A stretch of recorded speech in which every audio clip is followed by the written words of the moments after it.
ताज्या बातम्यांसाठी ABP माझाला subscribe करा आणि बेल आयकॉन प्रेस करा।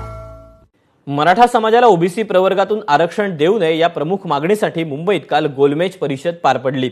आरक्षणाबाबत सरकारने लवकरात लवकर भूमिका स्पष्ट केली नाही तर रस्त्यावरची लढाई तीव्र करणार असल्याचा इशारा यावेळी देण्यात आला।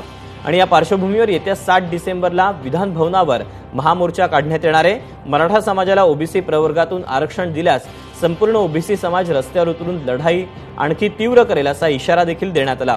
विशेष म्हणजे या ओबीसी समाजाच्या गोलमेज परिषदेसाठी मंत्री विजय वडेट्टीवार यांनी उपस्थिती लावली होती।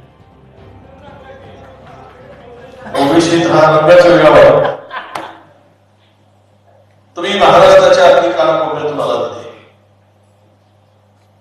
मला इथे रंग सगळ्यांचा सारखाच दिसतोय। आडनाव मात्र वेगळा असला तरी तुमचा रंग सारखाच दिसतो। यावरूनच तुमची आता भविष्यातली ओळख सारखी असणार। पण आज